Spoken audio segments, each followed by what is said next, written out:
Immersion Mont Blanc, c'est de courir le tour du Mont Blanc, 175 kg, 11 000 mètres de dénivelé positif.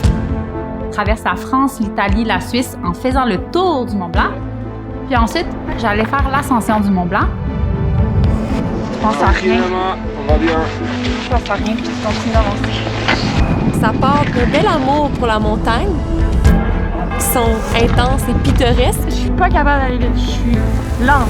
C'est le déluge.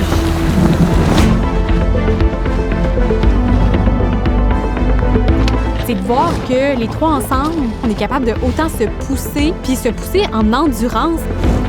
Pour faire un 175 km dans un terrain inconnu, il faut vraiment que tu sois fort mentalement.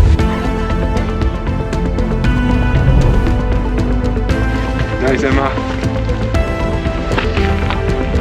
Si je peux enchaîner le tour du Mont Blanc avec l'ascension du Mont Blanc, ce serait merveilleux. On a apprécié les bas comme on a apprécié les hauts. On s'est connecté pour les raisons les plus fondamentales.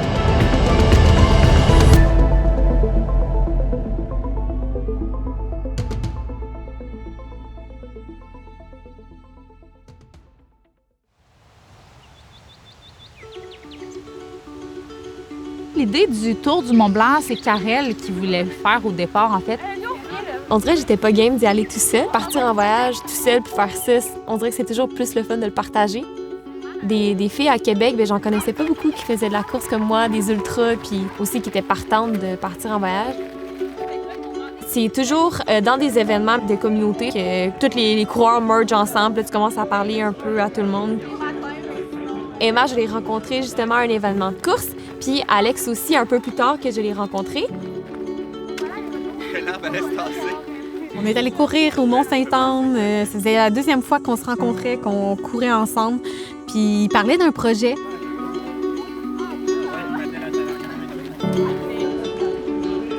Surtout vivre une expérience de course avec deux autres filles. Alex s'est rapidement joint au projet. L'aventure, le voyage, la course, tout ça ensemble, tu sais, je pouvais pas dire non. Quand on parlait du projet, qui est un peu un coup de tête, je pense, à la base, je pense que je réalisais pas l'ampleur ou l'importance au côté physique puis au côté mental que ce projet-là allait être. Les filles, on se connaît pas tant, tu sais, c'est pas des grandes amies d'enfance que ça fait 10 ans qu'on connaît, là. On avait envie de vivre une expérience de course à trois. Cet été, on va aller courir autour du Mont Blanc. Ensuite, Emma va faire L'ascension du Mont Blanc. Fait que c'est pour ça, d'où le nom Immersion Mont Blanc. C'est vraiment le fait de le courir, passer à travers la France, l'Italie, la Suisse. 175 km, 11 000 mètres de dénivelé positif. Puis après ça, une journée de repos. Puis je m'en vais faire l'ascension du Mont Blanc à 4800 mètres d'altitude.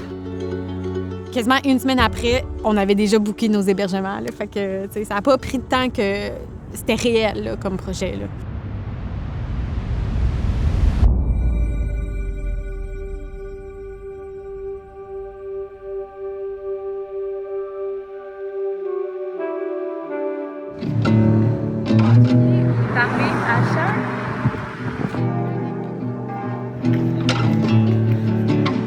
Pour moi, le tour du Mont Blanc, j'avais vraiment une belle appréhension par rapport à ça. J'avais pas nécessairement peur. J'avais juste hâte d'accomplir, en fait, autant de kilomètres en 4 jours.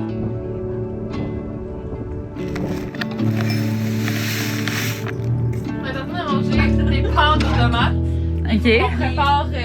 il est 7 h le soir. Ouais, il est 7 h le soir. Est-ce qu'on est prête pour demain? Non! C'est pas préparé. Parce que là, c'est ça. Demain, on part au Mont Blanc. Oh yeah! Et absolument rien n'est préparé. Faut que tout ça dans la chambre rentre là-dedans. Ça paraît que c'est l'heure de la montagne. C'est l'heure de la montagne!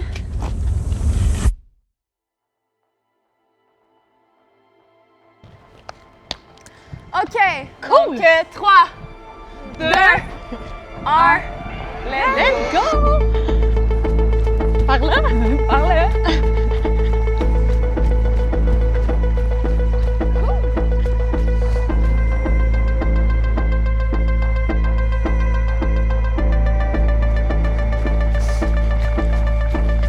Le début du Tour du Mont Blanc, je pense que le avant était comme plus stressant pour moi. J'avais fait beaucoup de préparation mentale avant le Tour du Mont-Blanc pour me dire « OK, je vais être dans des zones vraiment difficiles ».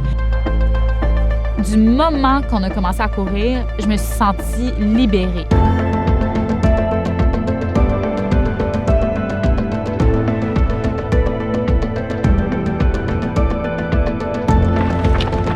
Mes jambes avaient de l'énergie, mon mindset était positif.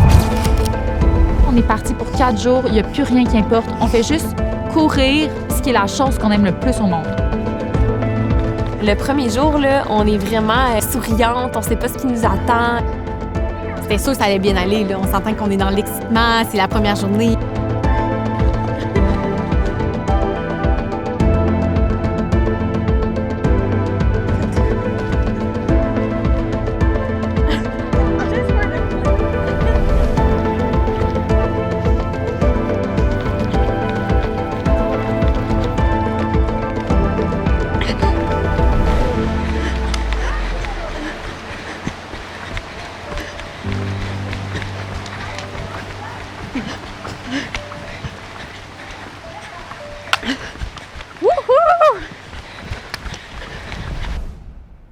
On monte vers le refuge des Prés, puis on est dans la grosse montée de 6 km avec genre 700 mètres de dénivelé.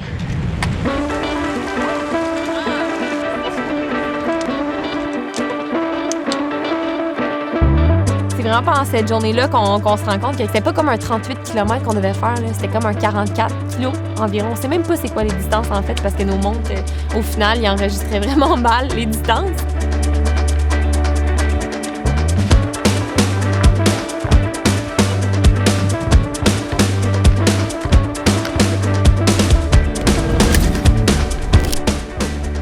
On arrive!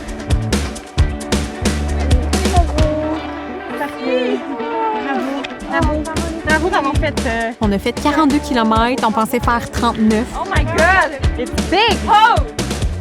On arrive au refuge, puis là, c'est incroyable la vue, là. Les montagnes rocheuses. Fait que je pense qu'on s'est assis un bon comme 1 heure à juste regarder les montagnes. C'est vraiment un beau moment fort. Demain, c'est vraiment la plus grosse journée. J'ai hâte de voir, mais encore là, ça va être petit train, vraiment un petit pas. Puis après ça, Profiter, sérieux. hey, pour vrai, juste demain, là, moi, ça va être ma plus grosse Semaine, 5. genre, à vie. Ouais, je vais faire 90 kilos. Good job. Good job. 90 kilos en 2 jours. Écoute, moi, c'est déjà check it dans ma vie. Dans ta bucket list. Et voilà. Deuxième journée, on se réveille à 4 h du matin, on déjeune. Encore quand même beaucoup d'énergie. C'est la plus grosse journée, fait qu'on savait qu'on avait vraiment une grosse journée.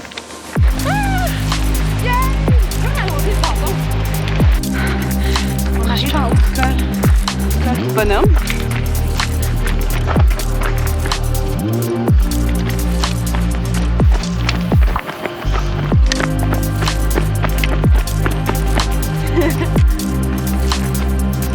Karel, là, elle courait. Des fois, on lui disait, voyons, Karel, arrête de courir, tu sais, garde-toi de l'énergie.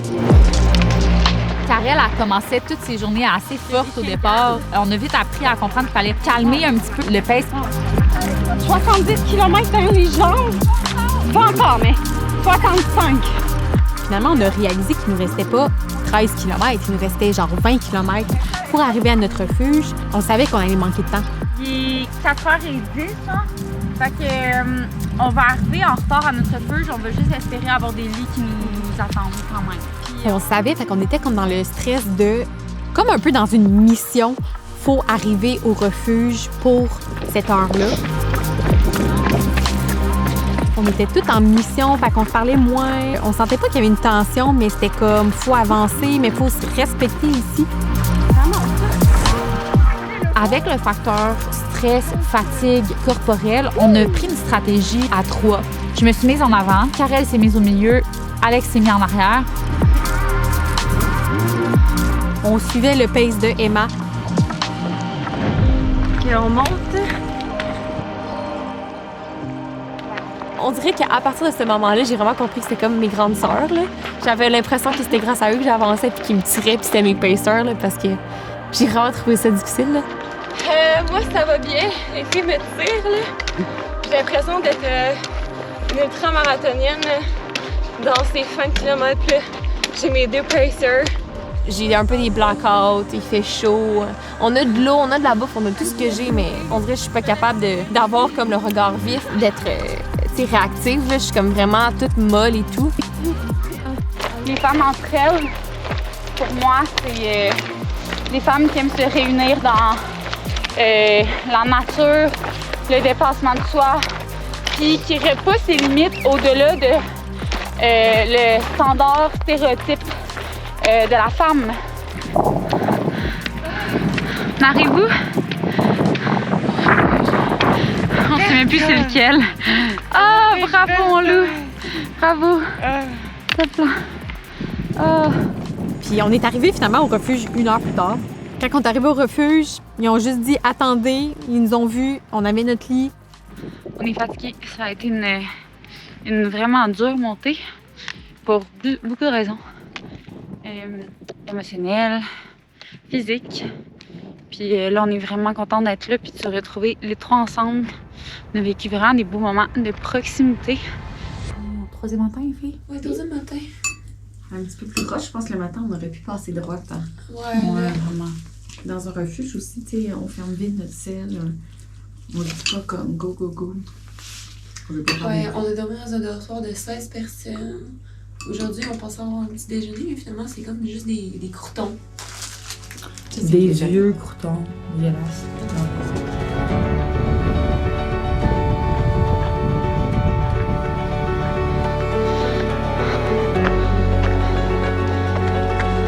On est en train de marcher power hike vers le refuge Benati.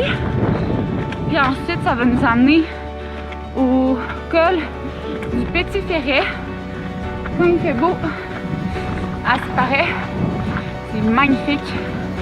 On va y aller.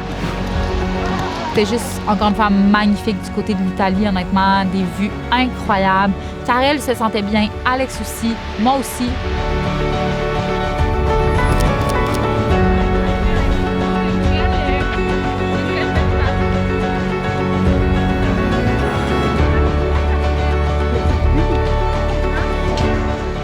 Magnifique. Pour ma part, je commence à avoir les jambes un peu fatiguées, puis je le sens bien qu'on a couru beaucoup. Pour vous mettre en contexte, on a couru au total maintenant 116 km avec 6700 mètres de dénivelé positif. Il en reste un petit peu aujourd'hui, mais sinon c'est beaucoup de descente. Le reste, ça va être vraiment demain, une très grosse journée qui nous attend avant d'arriver à l'hôtel. C'est bon des pouces? Oui. Oui. Il fait extrêmement humide, vraiment chaud. C'est comme 27 degrés, mais ressenti 36. Ouais. Fait que ça explique pourquoi on se sent vraiment en train de fondre. Ouais. Cette journée-là, grosse chaleur, là. Grosse chaleur, on se rendait en Suisse, fait qu'on faisait Italie-Suisse. On a trouvé le métro! On s'est rendu à Champais, en Suisse. On a pris le temps de se baigner. La journée 2 a tellement été grosse puis émotive. Journée 3, c'était comme si on était libérés de ces émotions-là puis en paix.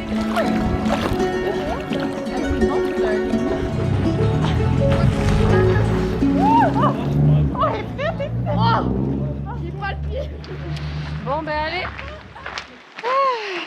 Les filles, on est arrivées! Ouais. 3e journée. Done. Puis là, il se passe quoi après la 3e journée? Si je casse des bords. Un autre journée. Une autre journée. Une dernière journée. Allô?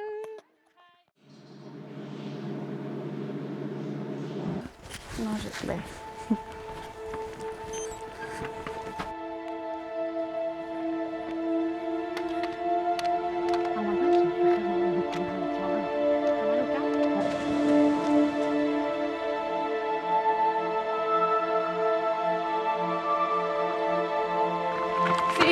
Ça va vraiment bien. Il y a des maux de cœur que j'ai par moment, mais le corps, le niveau d'énergie est super fort.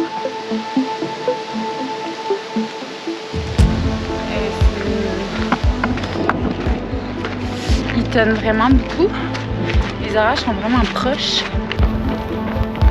Là, on était focusés dans le moment présent, là, genre à gérer l'éclair. On a tous eu tellement peur.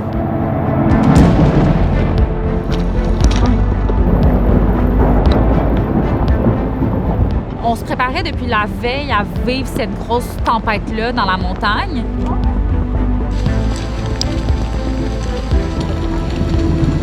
Et moi, j'ai peur des orages. Mais être dehors, qui tonne, puis qu'il y a un éclair qui se passe à côté de toi, là. On était les trois là, dans notre bulle. Là. On se parlait pas, on faisait juste compter entre l'éclair puis le tonnerre. 3. Ça, c'était live. Avec le déluge. Ça me sort. Comme moi, personnellement, ça me sort de ma zone de confort. On a tous trouvé une espèce de second souffle qu'on n'avait définitivement pas ce matin-là.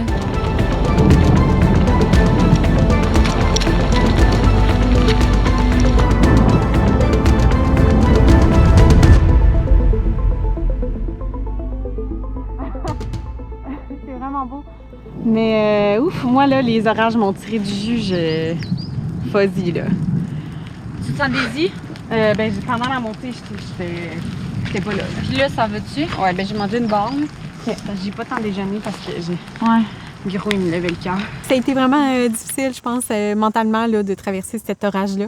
Surtout aussi haut en montagne, là. Les perceptions.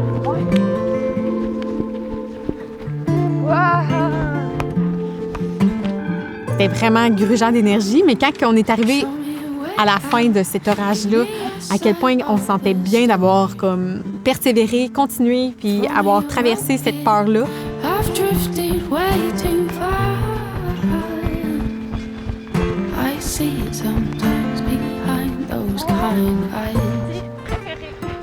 Le downhill.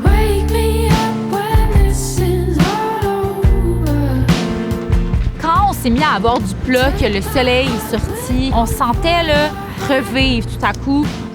La pluie s'arrête, c'est super beau. Fait que c'est comme toute l'adrénaline puis le stress qui s'en va.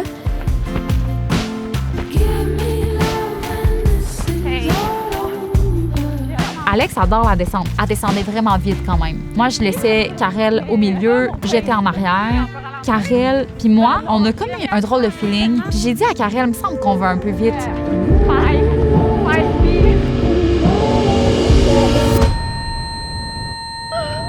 Oh non, non, non, non, non.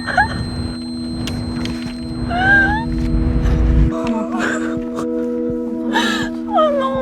Je le filais quand elle trouvait ça. Moi aussi, je le filais. On attend un peu, OK? On fait juste attendre. Ça va passer, OK? En plus, je te l'ai dit, c'est un peu trop vite pour toi. Ça a pris 2 secondes que je l'ai vu juste s'achever, elle a viré. Puis on va le finir à la marche, s'il faut. Mon corps était tellement fatigué que j'ai juste tombé sur moi-même, puis ma cheville, elle a pas suivi. En plus, je me suis dit, c'est sûr que je tombe, genre ça va trop vite. J'ai eu vraiment un mauvais feeling en plus, moi aussi. Tu sais, vivre une chute comme ça quand tu cours, c'est vraiment perturbant. Les émotions ressortent. C'était juste vraiment triste, honnêtement, parce qu'on savait pas ça allait être quoi sa décision. On se sentait toutes mal parce qu'on savait qu'on aurait pu éviter cette situation-là. Une warrior. Fucking warrior. On a 12 kilos. Alex, t'as pas d'émotion?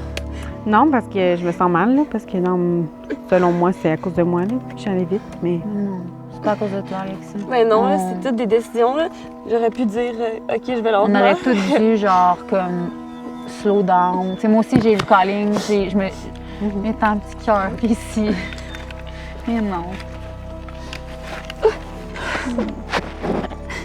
On commence à te Puis je me suis sentie coupable, là, vraiment coupable d'avoir...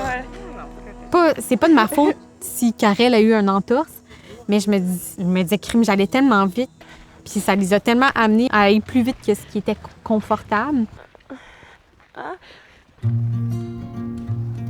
À ce moment-là, on savait pas que Karel allait arrêter parce que sa cheville, elle avait pas gonflé. Puis là, c'est au moment où on était assis, on a pris un petit moment, Karel, elle a enlevé son bas.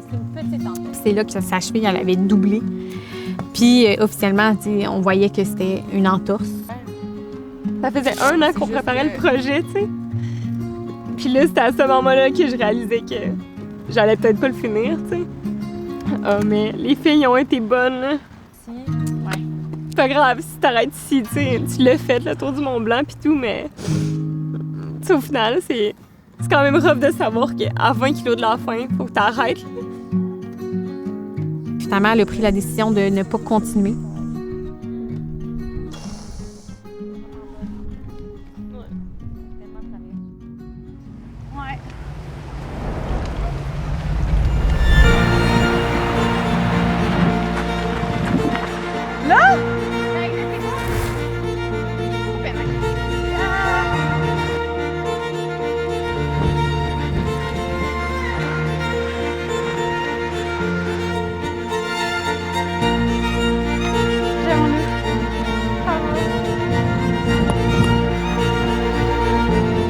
Quand tu vois la ligne d'arrivée tirée par cette ligne d'arrivée-là, puis tu as de l'énergie qui ressort de nulle part. Donc de mon côté, je marche vers Chamonix. J'ai fait 8,32 km avec 2 covoiturages.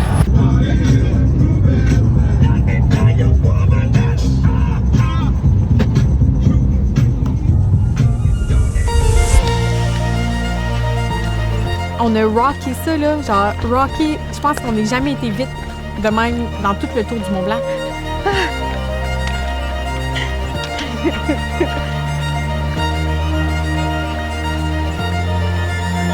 Ce qui m'inspire en fait de notre expérience, c'est que c'est 3 filles qui avant couraient pas vraiment entre elles, qui se connaissaient pas, qui avaient pas vraiment de points en commun dans la vie en général.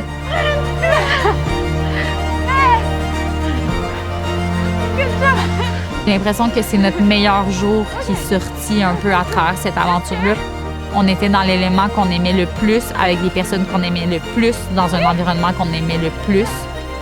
On a apprécié les bas comme on a apprécié les hauts. On s'est connectés pour les raisons les plus fondamentales.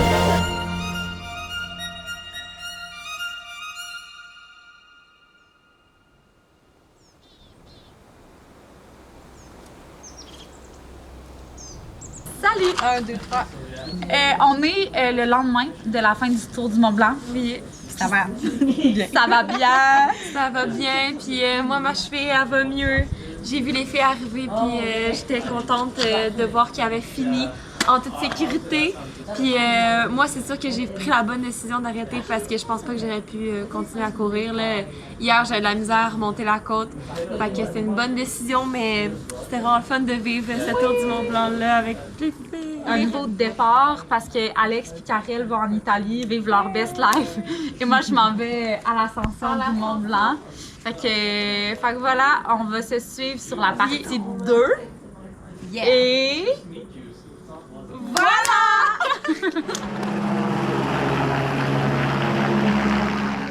On a terminé le Tour du Mont-Blanc, puis tout de suite, même pendant le Tour du Mont-Blanc, je commençais à me préparer mentalement à l'ascension. La prochaine étape, c'est l'ascension du Mont-Blanc. Ce qui est vraiment excitant pour moi, de l'inconnu total. Je le fais guider, donc je vais être guidée par Morgane Salène. L'ascension, c'est un projet qui m'était vraiment important, en fait, parce que j'ai jamais fait d'alpinisme de ma vie, puis je me suis dit, why not? J'ai le rêve d'un jour devenir une alpiniste. Si je peux enchaîner le Tour du Mont-Blanc avec l'ascension du Mont-Blanc, ça serait merveilleux.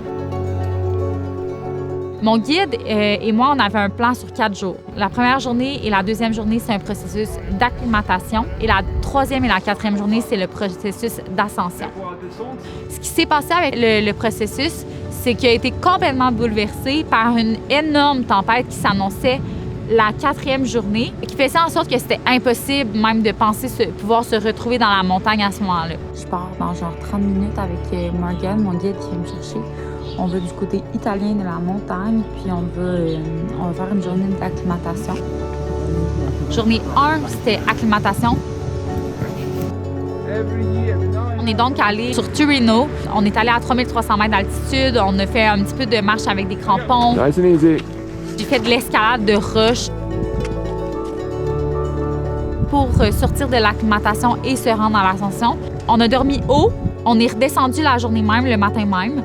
On était en espèce de transition.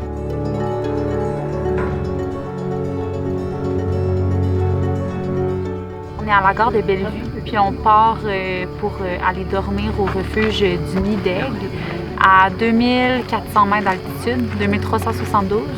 Puis ensuite, on va dormir, manger, mais dormir, c'est juste une nappe.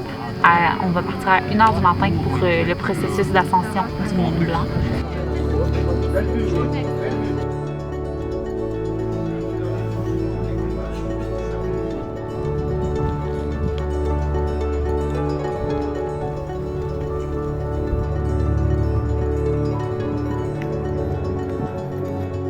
On est allé au refuge le plus bas possible, qui était à 2300 mètres d'altitude, refuge du Nid d'Aigle, qui est normalement la première étape d'une ascension qui se fait en 3 jours.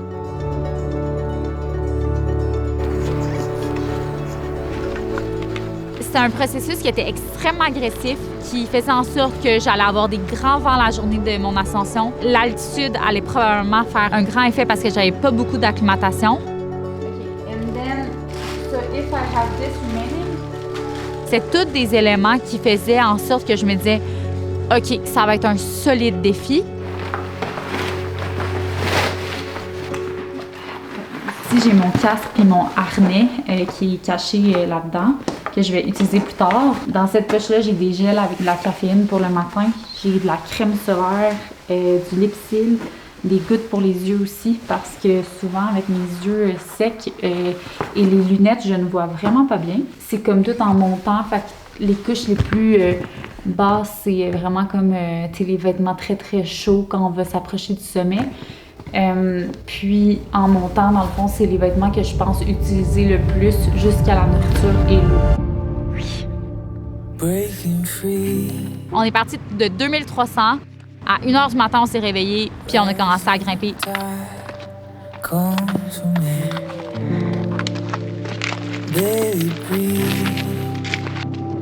On a marché déjà 1 heure, monté 500 mètres de dénivelé positif.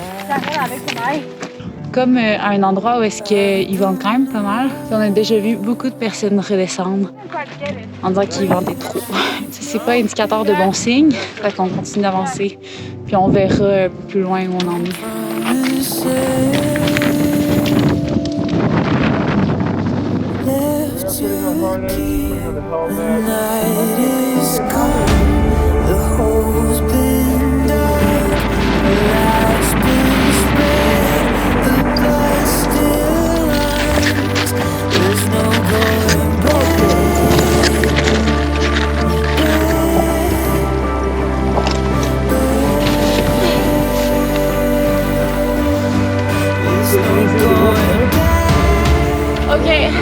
OK. Focus.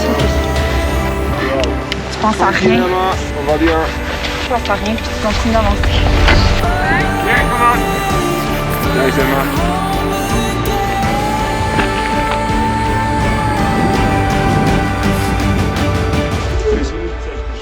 On fait un ravito très très rapidement. 3847 mètres d'altitude. Ça veut dire qu'on a monté 1500. Il en reste environ 1000 seulement. Puis on mange, on se rhabille, puis on va aux toilettes, puis on se prépare. I think we get our heat up pretty fast. And then it's just to put the head down. Nature.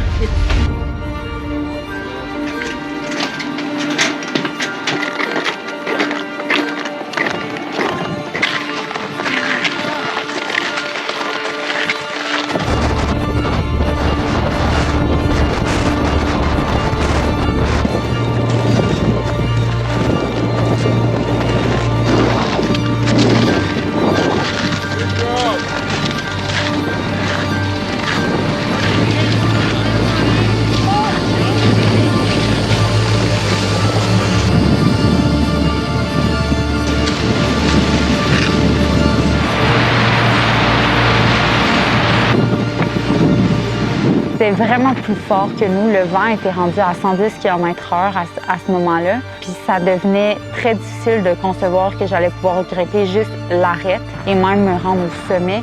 Parce que plus on avançait, plus c'était encore plus des grands vents.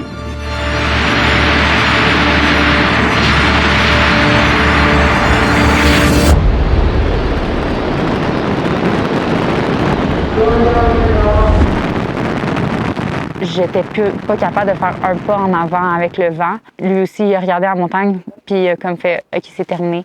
On redescend tout de suite, puis c'est dangereux, puis dépêchez-vous de redescendre. »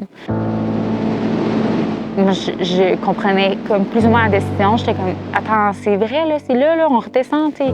Il reste 200 mètres. » C'est vraiment crève-cœur.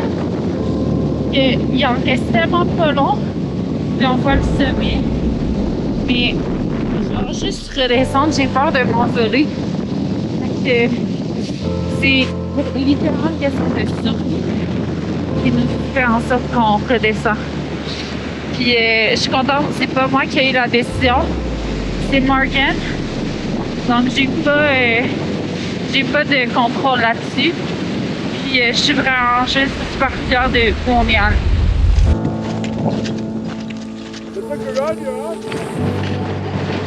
J'étais comme vraiment reconnaissante que la décision soit prise de quelqu'un d'autre plus que de moi. Puis j'étais vraiment triste.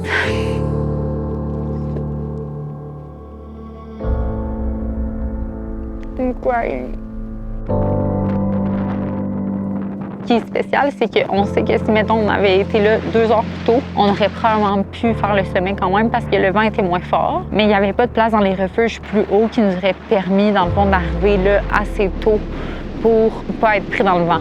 C'est comme une question de timing, mais la montagne, tu sais jamais c'est quoi le timing. Same way as we came up this morning. Nice and easy, hein? Mais on va tranquille et c'est court. Ouais. Pas de stress. Clairement que la montagne, c'est elle qui t'accueille. Peu importe que tu travailles fort ou pas, c'est pas toi qui as le dernier mot.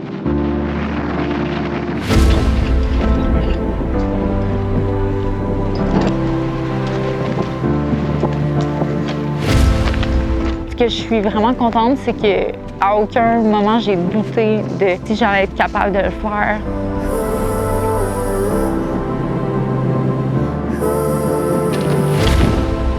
Tout ce que je suis allée chercher dans la préparation, le fait de grimper jusque-là, j'ai vraiment appris des grandes choses.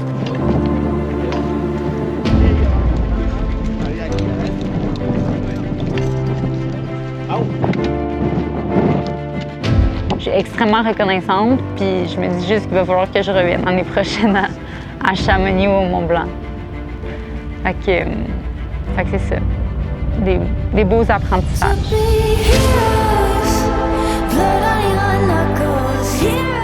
J'ai réalisé que c'est le processus, les liens qu'on développe à travers ces aventures-là. C'est le processus d'essayer de faire quelque chose qui sort de sa zone de confort. Le fait simplement d'avoir tenté quelque chose, juste pour ces raisons-là, Immersion Mont-Blanc, c'est complètement réussi.